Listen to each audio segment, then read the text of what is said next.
Paano kung ang isang proyekto sa paaralan ay nagbukas ng koneksyon na tumawid sa lahat ng hangganan? Ang Miller's Girl ay hindi lang isang pelikula, ito ay isang emosyonal na paglalakbay na sumusubok sa iyong mga pananaw tungkol sa tama at mali, na nag-iiwan sa iyo ng mga katanungan tungkol sa mga pagpili na ginagawa natin at ang mga kahihinatnan nito. Ang kwento ay umiikot kay Mr. Miller, isang dedikadong guro sa mataas na paaralan, at kay Cairo, isa sa kanyang pinakamahuhusay ngunit may problemang estudyante. Nang magtakda si Mr. Miller ng isang proyekto sa malikhaing pagsulat, agad na nahulog ang kanyang atensyon sa gawa ni Cairo. Ang kanyang pagsusulat ay tapat, malalim ang emosyon, at puno ng intensity na nagpapakita ng lalim ng kanyang mga pagsubok. Para kay Mr. Miller, ito ay parehong isang kapanapanabik at nakakabahalang sulyap sa isang mundo ng sakit at rebelyon. Sa una, ang interes ni Mr. Miller kay Cairo ay tila purong propesyonal. Nakikita niyang isang estudyante na may pambihirang potensyal at nais niyang matulungan siyang tiyan-ilan ang kanyang emosyon sa pamamagitan ng pagsusulat.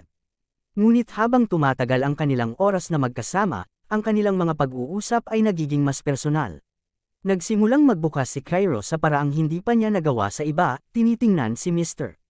Miller bilang isang tao na nakakaintindi sa kanya sa mga paraang hindi kayang gawin ng iba.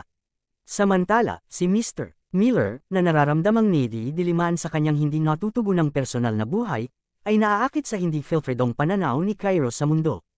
Habang lumalalim ang kanilang ugnayan, ang hangganan ng guro at estudyante ay nagiging malabo, na nagiging sanhi ng mga sandali ng malalim na kahinaan at matinding salungatan. Parehong pinipilit ng mga karakter na harapin ang kanilang mga pagkukulang at nais, na nagtutulak sa kanila sa isang moral na hindi tiyak na teritoryo. Ang kanilang mga desisyon ay nagreresulta sa isang emosyonal na kwento na kasing sakit ng kasing lalim nito.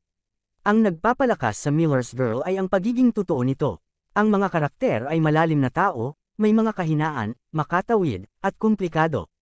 Pinipilit ng pelikula ang mga manunood na harapin ang mahihirap na tanong tungkol sa tiwala, hangganan, at ang hindi inaasahang mga kahihinatnan ng koneksyon. Mula sa nakakabilib na mga visual hanggang sa magagaling na pagganap ni Martin Freeman at Jenna Ortega, bawat bahagi ng pelikulang ito ay humihila sa iyo patungo sa kanyang emosyonal na core. Ang pagsusulat ay matalim, ang direksyon ay malapit, at ang kwento ay nananatili sa iyo ng matagal matapos mag-roll ang kredito.